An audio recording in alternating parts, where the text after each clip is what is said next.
بسم اللہ الرحمن الرحیم۔ السلام علیکم ورحمۃ اللہ۔ عزیز طلبہ، آج مقامات حریری کا سبق نمبر 42 ہیں۔ آج کے سبق میں ہم پڑھیں گے وَحَاذَرَ أَن يَفْرُطَ إِلَيْهِ ذَمٌّ سے لے کر وَلَا سَمَحَتْ قَرِيحَةٌ بِمِثَالِهِ تک۔ تو آئیے شروع کرتے ہیں۔ وَحَاذَرَ أَن يَفْرُطَ إِلَيْهِ ذَمٌّ، اور وہ شعر کہنے والا اس بات سے ڈر گیا ان یفرط الیہ ذم، کہ سبقت کر جائے اس کی طرف مذمت،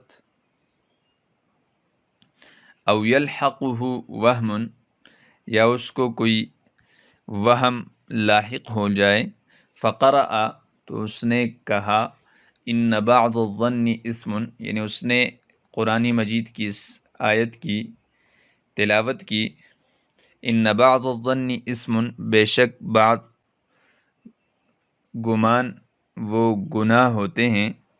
ثم قال، پھر اس نے کہا یا روات القریض، اے شعر کے راویو، و اسات القول المریض، اور اے ناکارہ اور مریض و سقیم قول کے طبیبو، ان خلاصۃ الجوہری، بے شک موتی کی اصلیت، تظہر ظاہر ہوتی ہیں، بالسب کے پگھلانے سے، وید الحق، اور حق کا ہاتھ، تصدع پاڑ دیتا ہے، رداء الشک کی، شک کی چادر کو، وقد قیل فیما غبر من الزمان، اور تحقیق کہا گیا ہے گزشتہ زمانے میں کہ عند الامتحان یکرم الرجل و یوہان، کہ امتحان کے وقت، آزمائش کے وقت آدمی کی عزت کی جاتی ہے یا پھر وہ ذلیل و خوار ہوتا ہے۔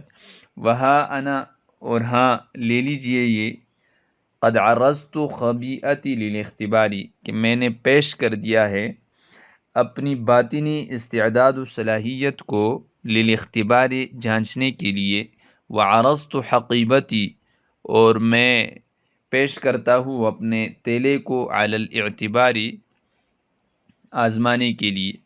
فابتدر احد من حضر، تو حاضرین میں سے ایک آدمی نے جلدی کی، وقال، اور اس نے کہا اعرف بیتا لم ينسج علی منوالہ، کہ میں ایک ایسے شعر کو جانتا ہوں، لم ينسج علی منوالہ، کہ اس کے طرز پر کوئی شعر نہیں بنایا گیا، ولا سمحت قریحۃ بمثالہ، اور نہ کسی طبیعت نے سخاوت کی ہیں اس جیسے شعر لانے کی، یا اس جیسے اس کے مثل لانے کی، یعنی اس طرح کا شعر کسی نے بھی ابھی تک نہیں کہا۔ وحاذر ان یفرط الیہ ذم، حاذر یحاذر محاذرة، بابی مفاعلہ سے ہیں، مجرد میں یہ حضر یحذر سے ہیں، یعنی سمع سے۔ وحاذر، اور وہ ڈرا، ان یفرط الیہ ذم، کہ اس کی طرف سبقت کر جائے، فرط یفرط فرطا، سبقت کرنا، الیہ ذم، ذم کہتے ہیں ذم یذم ذمن، تو ذم مذمت کو کہتے ہیں جو کہ مدح کی نقیض ہیں اور اس کی ضد ہیں۔ او یلحق وہم، لحق یلحق، یا لاحق ہو اس کو، وہم کوئی بے چینی، وہم۔ فقرأ، چنانچہ اس نے تلاوت کی، یعنی وہ اس خطرے کو بھانپ گیا کہ یہ لوگ میرے اوپر بدگمانی سے کام لے رہے ہیں، تو اس نے فوراً ان کو ڈرایا کہ یہ بدگمانی اچھی چیز نہیں ہے، کیا آپ لوگوں کو پتہ نہیں ہے سورہ حجرات کی اس آیت میں کیا بدگمانی کو گناہ کا کام نہیں قرار دیا گیا ہے، اس کو تو صراحتاً گناہ کہا گیا ہے، ان بعض الظن اسم۔ ثم قال، پھر اس نے کہا یا روات القریض، روات یہ راوی کی جمع ہے، روایت کرنے والا، اور روا یروی روایتاً سے ہیں، قریض یہ شعر کو کہتے ہیں، اور قرض یقرض قرضاً سے ہیں، یہ کاٹنے کے معنی میں آتا ہے اور شعر کہنے کے معنی میں بھی آتا ہے۔ وہ اسات یہ آسی کی جمع ہے، طبیب کو کہتے ہیں، علاج کرنے والے۔ اسا یسو اسن یا اسون مصدر آتا ہے۔ وہ اسات القول المریض، مریض یہ مریض یمرض مرضاً سے ہیں، یعنی بیمار ہونا، اعتدال سے دور ہونا۔ تو چونکہ جب مرض جسم میں بھی آتا ہے تو وہ جسم کے اس اعتدال کو پامال کرتا ہے، تو یہاں اس سے مراد یعنی ناکارہ اور سقیم بے محل چیز ہیں۔ ان خلاصۃ الجوہر، خلاصہ یہ خلص یخلص خلصن یا خلص یخلص خلصن سے ہیں۔ تو خلاصہ کہتے ہیں کسی چیز کی اصلیت کو، یعنی اس کے بالکل جو خالص پن کو۔ ان خلاصۃ الجوہر، جوہر یہ موتی کو کہتے ہیں، جواہر اس کی جمع آتی ہیں، تظہر یہ ظاہر ہوتی ہیں کسی چیز کی اصلیت، بالسب کی، سب کہتے ہیں پگھلانے کو۔ تو موتی کو یا چاندی کو، سونے کو جب پگھلایا جاتا ہے تو اس کی اصلیت ظاہر ہوتی ہیں۔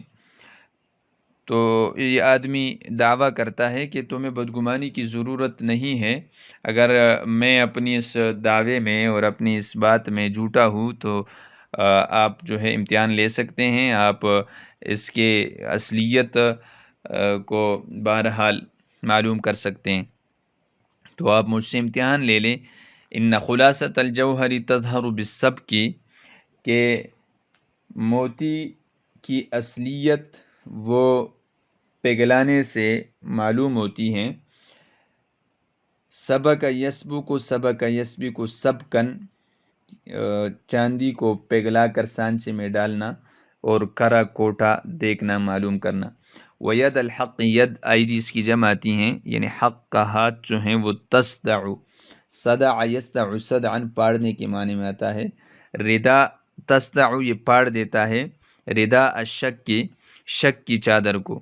ردا یہ جسم کے اوپر والے حصے کے ڈانپنے والے کپڑے کو کہتے ہیں، اردیہ اس کی جمع آتی ہے، اور اس کے مقابل میں ازار ہیں جو کہ نچلے حصے کو ڈانپتا ہے۔ وقد قیل فیما غبر، غبر یغبر غبوراً گزرا ہوا، گزر جانا، گزرا ہوا زمانہ، غابر بھی اس کو کہتے ہیں، گزرے ہوئے زمانے کو۔ فیما غبر من الزمان، یعنی زمانے جو گزشتہ ہے اس میں کہا گیا ہے، عند الامتحان یکرم الرجل و یہان، کہ امتحان کے وقت آدمی کو عزت دی جاتی ہے یا پھر اس کو ذلیل کیا جاتا ہے۔ امتحن یمتحن باب افتعال سے ہیں، آزمانا، جانچنا۔ محن یمحن محنن، کسی چیز کو پرکھنا۔ یکرم اس کو اعزاز دیا جاتا ہے اور اس کو عزت دی جاتی ہے، رجل رجال اس کی جمع آتی ہیں۔ او یوہان، یا وہ ذلیل ہوتا ہے، یعنی اپنے دعوے کو ثابت نہیں کر پاتا تو اس کے نتیجے میں ذلت اس کی طرف سبقت کر جاتی ہیں۔ ہان یہون ہونن، ہوانن ذلیل و خوار ہونا۔ وہا، ہا یہ کلمہ تنبیہ ہیں۔ انا قد عرضت خبیئتی للاختبار، یہ عرض یعرض تعریضا باب التفعیل سے ہیں، پیش کرنا۔ جب اس کے صلے میں لام آ جائے تو باب التفعیل سے استعمال ہوتا ہے، اور جب علا آ جائے جیسے آگے آ رہا ہے تو پھر یہ ضرب سے استعمال ہوتا ہے۔ خبیئتی یہ خبأ یخبأ خبأن سے ہیں، خبیئہ کہتے ہیں کسی چیز کو، یعنی چھپی ہوئی چیز کو، باطنی استعداد یہاں مراد ہیں، خبایا اس کی جمع آتی ہیں۔ للاختباری، اختبار خبر یخبر خبرن، کسی چیز کو جانچنا۔ اختبر یختبر اختبارا، اختبار امتحانی دونوں ایک چیزیں۔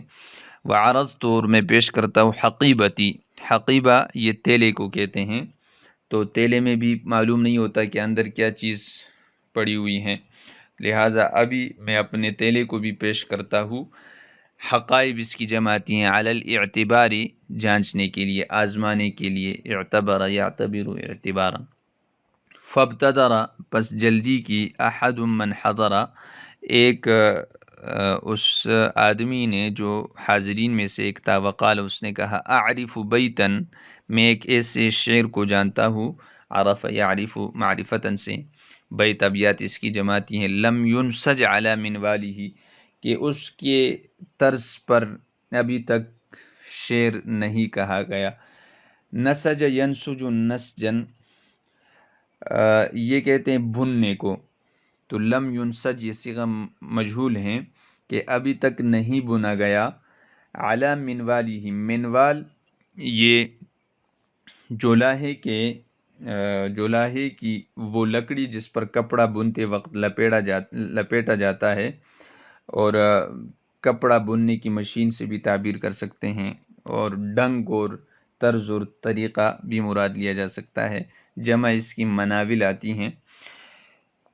ولا سمحت سمح یسمح سمحا یا سماحتا سخاوت کرنا، تو ولا سمحت اور سخاوت نہیں کی، قریحہ طبیعہ کو کہتے ہیں، قرائح اس کی جمع آتی ہے، بمثالی ہی اس کے مثال لانے کی، ابھی تک کسی طبیعت نے سخاوت نہیں کی۔ گویا اس کے کہنے کا مقصد یہ ہے کہ میں ابھی آپ کے سامنے ایک ایسا شعر کہنے والا ہوں کہ اگر اس شعر کی طرح آپ نے کوئی شعر کہا تو ہم سمجھ لیں گے کہ واقعی یہ آپ کی اپنی استعداد ہیں اور آپ کو یہ ملکہ حاصل ہیں، لیکن اگر اس منوال پر اور اس قالب پر اور اس طرز اور طریقے پر آپ شعر نہ کہہ سکے تو یہ محض آپ کی ایک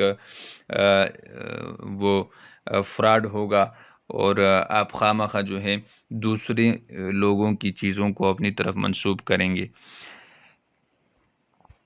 آج کے سبق میں ہم نے مذکورہ عبارت کا ترجمہ پڑھا، اس کی تشریح اور الفاظ کی لغوی اور صرفی تحقیق آپ حضرات کے سامنے آ گئی۔